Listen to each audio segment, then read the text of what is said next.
On Monday morning, August 21st, 1911, three men walked out of the Louvre Museum in Paris, carrying a mysterious, flat object hidden underneath the blanket. This was a relatively small painting, executed on a slab of brittle poplar wood, rather than standard canvas or cloth. Today, that piece of wood is valued at nearly $1 billion. It sits behind bulletproof glass in strict climate-controlled conditions, kept at exactly 50% humidity and a constant 18 to 21 degrees Celsius. But before those three men escaped into the Paris morning, the general public hardly knew this painting existed. Its global fame relies on a combination of obsessive scientific engineering by its creator and a spectacular historical accident. In 1503, Leonardo da Vinci was as much an engineer and anatomist as he was a painter, obsessed with the physical laws of optics. When he began the portrait of Lisa Giocondo, he included a dark veil over her hair. It was a mourning veil, likely a reference to the recent death of her young daughter. While she often appears dull or yellowish today, leading some to speculate about her health, the color is actually the result of protective varnish layers that have bleached over 5 centuries. The composition was a structural anomaly for the time. Da Vinci chose a tight half-length crop, bringing the viewer closer to the subject than was standard in Italian portraiture. To master the human face, Da Vinci spent nights in a Florence hospital, dissecting human corpses and horses. He mapped the tiny muscles and nerves that allow the lips to move, seeking total biological accuracy. Through this exhaustive research, Da Vinci was effectively reverse engineering the mechanics of human expression.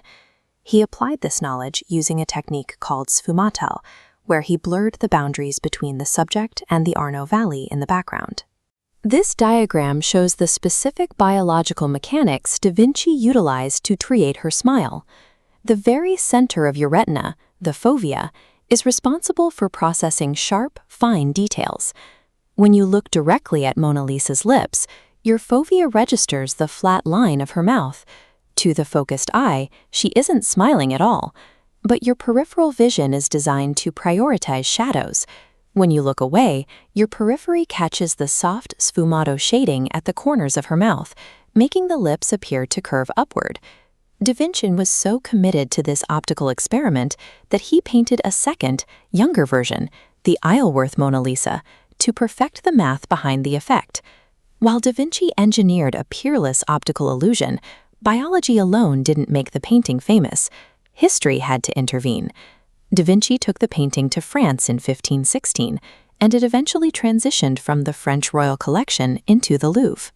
That was where Vincenzo Peruggia, an Italian nationalist working as a museum employee, decided the art belonged to Italy and carried it out of the building.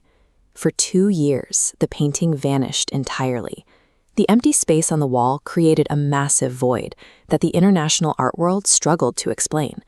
A global police hunt followed, and the Mona Lisa's face was suddenly on the front page of every major newspaper in the world. The crime gave the painting a level of visibility 3 centuries in a museum never could. By the time it was found, it had become a global celebrity. Vincenzo Peruggia was eventually caught in 1913 after trying to sell the stolen painting to an art dealer in Florence, leading to his immediate arrest and the work's recovery. When it returned to the Louvre in 1914, the crowds were suddenly massive. Most of those visitors weren't there to study retinal science or Da Vinci's anatomy.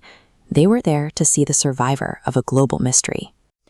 The Mona Lisa suggests that cultural immortality requires a specific alignment. It takes the genius of a scientist to engineer an optical masterpiece, but it takes a thief to make the world pay attention.